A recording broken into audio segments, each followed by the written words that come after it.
Hello, students. Welcome back to the lecture on approaches of comparative politics. यानी कि तुलनात्मक राजनीति के उपागमों पर लेक्चर में आप सबका फिर से स्वागत है। और जैसा कि आप सबको याद होगा, हम हमारे पिछले लेक्चर में मॉडर्न अप्रोचेस यानी कि आधुनिक उपागमों का अध्ययन कर रहे थे। उसमें हमने दो मुख्य उपागमों का अध्ययन किया था। वो थे सोशोलॉजिकल अप्रोच यानी कि समाजशास्त्रीय उपागम, and the second one was psychological approach यानी कि मनोवैज्ञानिक उपागम। उसी क्रम में आगे बढ़ते हुए हम आज अध्ययन करेंगे इकोनॉमिक अप्रोच यानी कि अर्थशास्त्रीय उपागम का। द रेगुलेशन ऑफ मैटर्स, और we can say its views This approach views politics as a regulation of matters related to the production and distribution of goods. यानी कि ये उपागम जो है राजनीति को उत्पादन एवं वितरण के साधनों से संबंधित जो भी मामले हैं उनसे जोड़कर देखता है। या जिसे हम ये कहें कि राज्य जो है कि स्टेट जो है यानी कि राज्य जो है वह एक समाज में उत्पादन एवं वितरण को नियंत्रित करता है। The state controls the means of production and distribution in a particular society. Two schools of thought are under study, liberal and communist. इस उपागम में हम बेसिकली दो प्रकार की विचारधाराओं को देखते हैं, जिनमें से पहली है उदारवादी और दूसरी है साम्यवादी। उदारवादी अवधारणा या लिबरल स्कूल कहता है कि राज्य को उत्पादन एवं वितरण के साधनों पर संपूर्ण एवं प्रत्यक्ष नियंत्रण नहीं रखना चाहिए, परंतु कुछ दिशा निर्देश जारी कर देने चाहिए और राज्य को अपने आप को आर्थिक गतिविधि से पूरी तरह अलग कर लेना चाहिए। The liberal democratic approach says that the state must not control the means of production and distribution of goods, but it should only lay down certain guidelines for the regulation and control of such means of production and distribution. The economic sphere should be left to the private individuals alone. This kind of state is known as the laissez-faire state. इस प्रकार के राज्य को हम उदारवादी राज्य कहते हैं। दूसरी तरफ हमें कम्युनिस्ट स्कूल दिखता है यानी कि साम्यवादी विचारधारा दिखती है, जो कहती है या जिसका पूरा focus community ownership of resources पे रहता है, जिसका पूरा ध्यान जिसे हम कहें उत्पादन एवं वितरण के स्रोतों के सामुदायिक स्वामित्व पर होता है। इसका मतलब ये कि राज्य जो कि एक समुदाय द्वारा बनाया जाता है, उसे उत्पादन एवं वितरण के साधनों पर पूरा नियंत्रण करना चाहिए। इस प्रकार का राज्य सर्वसत्तावादी राज्य कहलाया जा सकता है। This kind of state which not only controls but also owns the means of production and distribution can be termed as a communist state or a totalitarian state. इस उपागम के साथ जिन विचारकों का नाम जुड़ता है, the eminent thinkers associated with this approach are J.S. Mill, Karl Marx, Mitchell, Schumpeter, Friedman and Karl Marx. अगला आता है क्वांटिटेटिव अप्रोच यानी कि संख्यात्मक उपागम। It is also known as statistical approach. इसे हम सांख्यिकी उपागम भी कहते हैं। It stands for the use of numerical data so as to important exactitude to the process of describing and analyzing a political phenomena. इस उपागम के तहत ज्यादा से ज्यादा संख्यात्मक जानकारियां इकट्ठा करने पर जोर दिया जाता है, ताकि हम एक राजनीतिक सिद्धांत को आंकड़ों के बल पर समझा सकें। इसमें मुख्य तौर पर हम बात कर सकते हैं मतदान रुझानों की या इलेक्टोरल स्टैटिस्टिक्स की। It seeks to prove the validity of a proposition by making use of charts, tables, graphs, etc. यह एक अवधारणा को सिद्ध करने के लिए चार्ट, टेबल और ग्राफ का सहारा लेता है, जिनका निर्माण उपलब्ध जानकारियों के आधार पर किया जाता है। Such charts, tables and graphs are made by or are constructed by making use of the available data. जो मुख्य विचारक इस उपागम के साथ जुड़े हुए हैं, the thinkers associated with this approach are Dr. Gallup, Charles Merriam, Harold Gosnell, Paul Lazarsfeld, Samuel Lubell, R.S. Milne and H.C. McKenzie. इसके बाद आता है सिस्टम्स अप्रोच यानी कि व्यवस्थावादी उपागम, और ये राजनीति विज्ञान के आधुनिक उपागमों में बहुत ज़्यादा प्रचलित और बहुत ज़्यादा प्रसिद्ध है। It is one of the most common and most prevalent approaches of modern comparative politics. Very popular in recent times as the focus is on the system. इसकी प्रसिद्धि का सबसे बड़ा कारण ये है कि इसमें केंद्र पर व्यवस्था आती है यानी कि सिस्टम आता है। It has been borrowed from biological sciences. अगर हम ये कहें कि हमने जीव विज्ञान से इसको उधार लिया है तो यह अतिशयोक्ति ना होगी। Purpose of general systems theory is to reduce multiplication of efforts by integrating all knowledge and treating all systems as interrelated. इस उपागम के तहत सभी व्यवस्थाओं को और उन व्यवस्थाओं से संबंधित हर प्रकार के ज्ञान को आपस में जोड़ने की कोशिश की जाती है। जैसे कि बायोलॉजी में हम पढ़ते हैं कि डाइजेस्टिव सिस्टम होता है, यानी कि पाचन व्यवस्था या पाचन तंत्र होती है, और पाचन तंत्र किस प्रकार से स्नायु तंत्र से यानी कि नर्वस सिस्टम से जुड़ा होता है। बस उसी तरह से समाज में भी जितने सिस्टम्स या जितनी भी व्यवस्थाएं हैं वे आपस में किस प्रकार से जुड़ी हुई हैं, उसका अध्ययन हम व्यवस्थावादी उपागम यानी कि सिस्टम्स अप्रोच के तहत करते हैं। Even parts of a systems called subsystems are not treated as isolated or separate units but organic parts of the same system.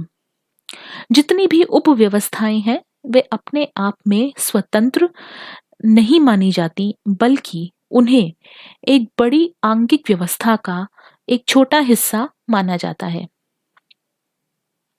Emphasis is on cross-cultural studies with interdisciplinary focus. यहाँ पर विभिन्न संस्कृतियों के मध्य अंतर विषयात्मक अध्ययन पर जोर दिया जाता है। Since every system has its own structures and substructures which function with the help of inputs, withinputs, throughputs, outputs, feedbacks, so two more approaches have emerged as derivative of the systems approach, the structural functional approach and the input output approach. क्योंकि यह एक बहुत ही जटिल उपागम है, क्योंकि हर व्यवस्था में कुछ इनपुट यानी कि कुछ निर्गम जानकारियां होती हैं, फिर वे जानकारियां किस प्रकार से उस व्यवस्था में प्रोसेस की जाती हैं, उनके क्या नतीजे निकलते हैं, क्या आउटपुट होते हैं और उन आउटपुट्स का क्या फीडबैक होता है, और पूरी प्रक्रिया यह बहुत जटिल हो गई है।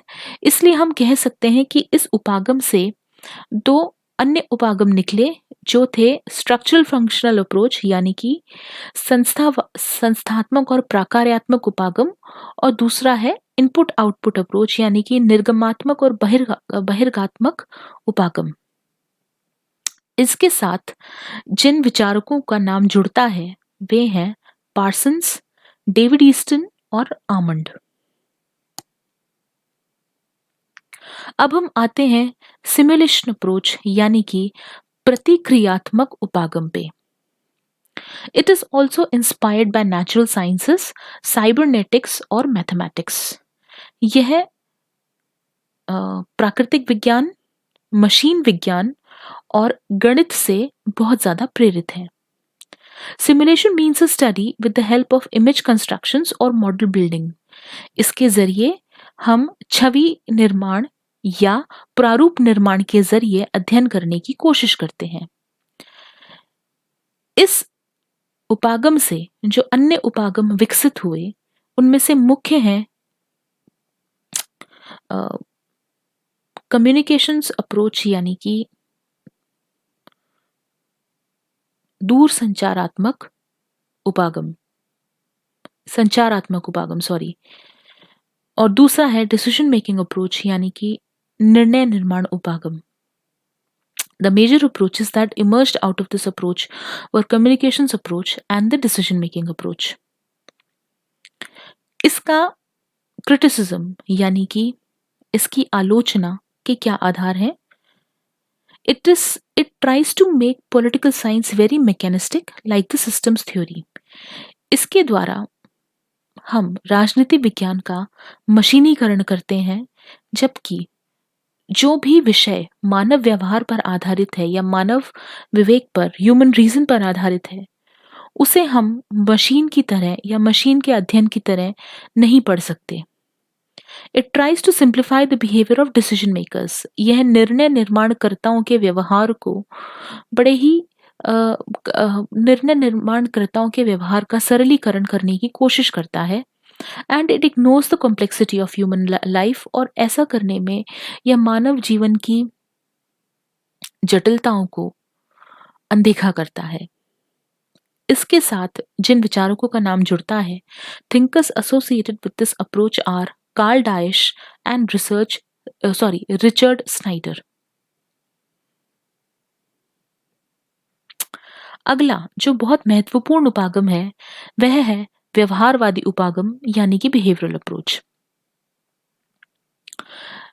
इसकी शुरुआत अमेरिका के शिकागो विश्वविद्यालय में हुई। This approach emerged in the Chicago University of USA. American scholars laid emphasis on collection and examination of facts. इसमें पूरा जोर केवल और केवल सूचना के संग्रहण और सूचनाओं के परीक्षण पर दिया जाता है। डेविड ईस्टन ने इसके 7 लक्षण बताए। David Easton has given its 7 characteristics which are as follows: regularities यानी कि समानीकरण, जनरलाइजेशन यानी कि सामान्यीकरण, डेटा कलेक्शन यानी कि सूचनाओं का संग्रहण, क्वांटिफिकेशन यानी कि सूचनाओं को संख्याओं में तब्दील करना, इवैल्यूएशन यानी कि मूल्यांकन करना, और सिस्टमेटाइजेशन यानी कि एक व्यवस्था का निर्माण करना। इसके साथ जिन विचारकों के नाम जोड़े गए हैं, the thinkers associated with it are Charles Merriam, David Easton etcetera. इसका क्रिटिसिज्म यानी कि इसकी आलोचना जिन आधार पे की जाती है वह है that it is based on false theory of knowledge and false conception of scientific method. यह ज्ञान के अनुचित अवधारणा और बहुत ज्यादा जिसको हम कहें सामाजिक विज्ञान में वैज्ञानिक प्रक्रियाओं को घुसाने की कोशिश करता है। It circumscribes the scope of political science. यह राजनीति विज्ञान के क्षेत्र को भी सीमित कर देता है। And it makes political science a handmade of sociology. और ये राजनीति विज्ञान को समाजशास्त्र के अधीन करने का प्रयत्न करता है। इसलिए इस उपागम का बहुत ज्यादा विरोध या बहुत ज्यादा आलोचना की जाती है। इसके बाद आता है मार्क्सियन अप्रोच यानी कि मार्क्सवादी उपागम। This approach views the state as an inevitable consequence of class contradiction. यह उपागम राज्य को वर्ग भेद की एक संरचना मानता है। It कल्मिनेट्स into stateless condition of development. और यह उपागम मानता है कि मानव इतिहास में एक स्टेज ऐसी आएगी, एक चरण ऐसा आएगा जब राज्य पूरी तरह से समाप्त हो जाएगा। There is a dominant role of economics in this approach. इस उपागम में हम अर्थशास्त्र की एक बहुत महत्वपूर्ण जगह देखते हैं। Politics becomes integrally connected with the basic infrastructure, finding its manifestation in the forces and relations of productions. यहाँ पर राजनीति को पूरी तरह से अर्थशास्त्र और आर्थिक गतिविधियों के साथ जोड़कर देखा गया है. Thinkers associated with it are Karl Marx and Engels. और इसके साथ हम जिन थिंकर्स को एसोसिएट करते हैं, जिन विचारकों का नाम जोड़ते हैं, वह हैं कार्ल मार्क्स और angels. So students, this was all about approaches to comparative politics. तुलनात्मक राजनीति के उपागमों का ये एक संक्षिप्त परिचय हमने आपके साथ किया है. इस कोर्स में आप इन सबको और ज़्यादा डिटेल में पढ़ेंगे. तब तक के लिए हम इस टॉपिक को यहीं विराम देते हैं. Thank you so much.